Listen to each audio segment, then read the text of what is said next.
Assalamualaikum warahmatullahi wabarakatuh. Alhamdulillahirabbil alamin. Wassalatu wassalamu ala asyrafil anbiya'i wal mursalin wa ala alihi washabihi ajmain, amma ba'du.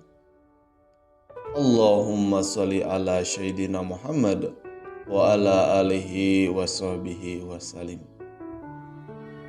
Salawat serta salam semoga terus tercurahkan kepada Habibana Muhammad sallallahu alaihi wasallam. Sahabat beriman, semoga sahabat beriman semua dimanapun berada masih tetap ada dalam lindungan Allah subhanahu wa ta'ala. Amin ya Allah ya Rabbal alamin.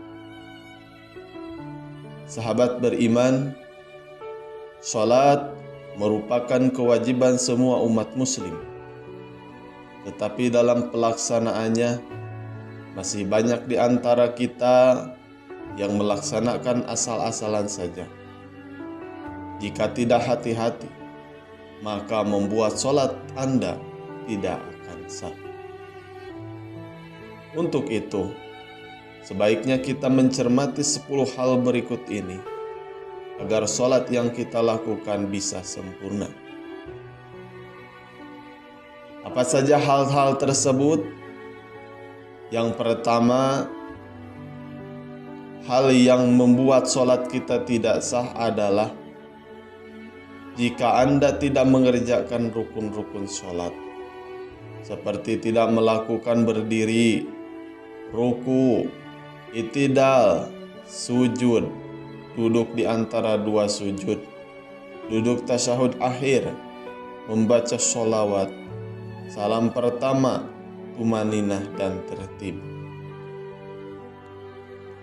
Yang kedua adalah seseorang yang tidak akan sah sholatnya jika tidak memenuhi syarat-syarat sah sholat.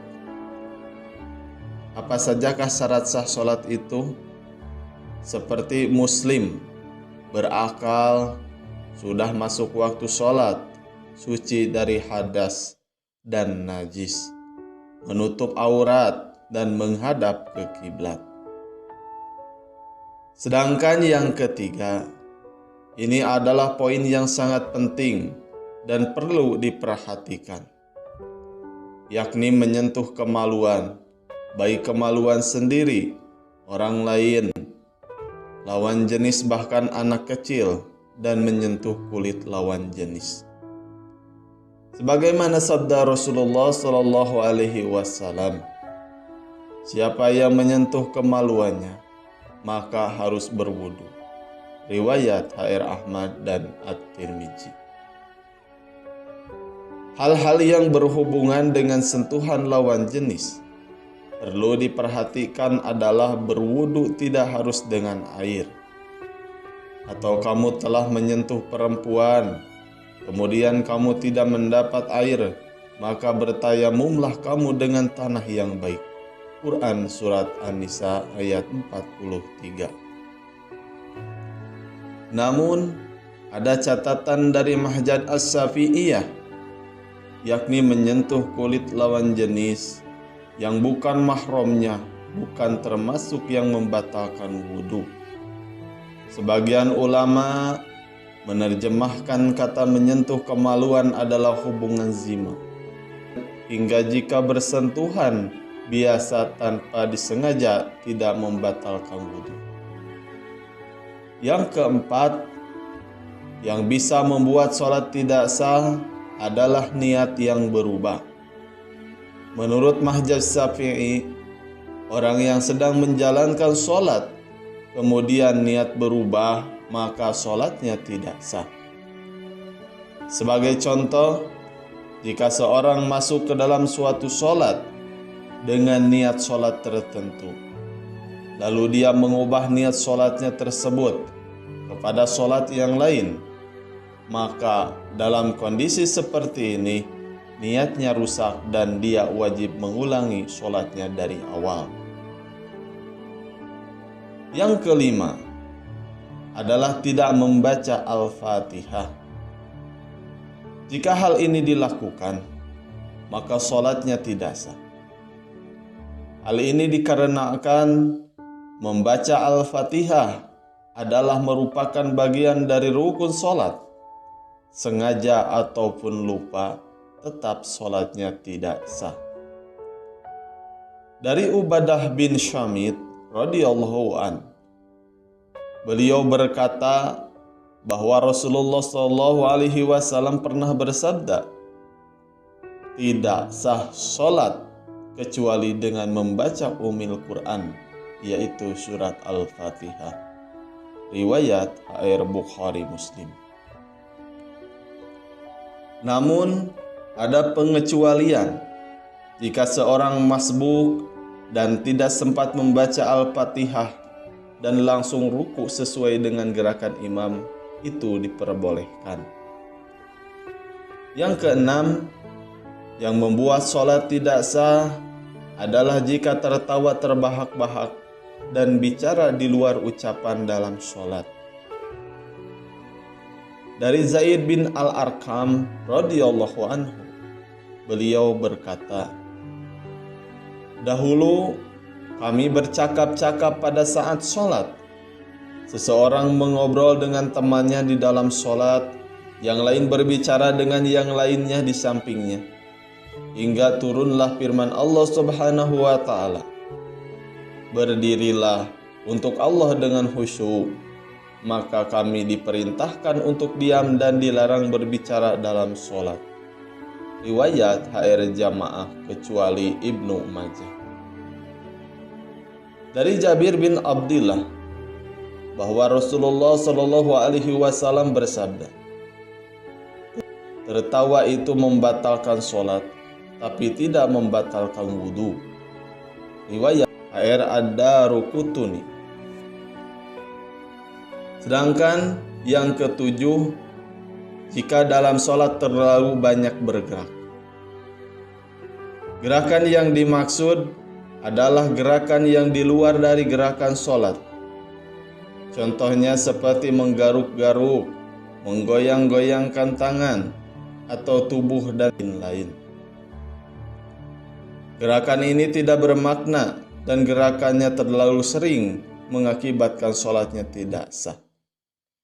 Mazhab Asy-Syafi'iyah dan Al-Hanabilah menyatakan, jika gerakan itu harus memenuhi standar kebiasaan dalam masyarakat.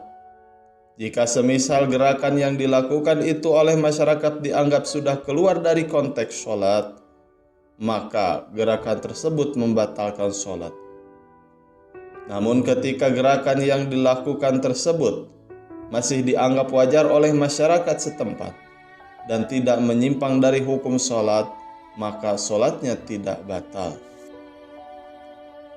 Yang kedelapan adalah jika makan dan minum ketika sedang mendirikan sholat. Asy-Syafi'iyah mengatakan jika orang yang menelan makanan, minuman, meski sedikit dan tidak menginginkannya, tetap membatalkan sholat. Gerakan mengunyah, meski tak ditelan juga membatalkan sholat. Melihat keterangan di atas, maka jika kita sehabis makan terus sholat, maka pastikan dalam mulut kita atau sela-sela gigi kita sudah bersih dari sisa-sisa makanan. Yang kesembilan, yang membuat sholat tidak sah adalah mendahului gerakan imam dalam sholat. Seorang makmum sudah seharusnya mengikuti setiap gerakan imam.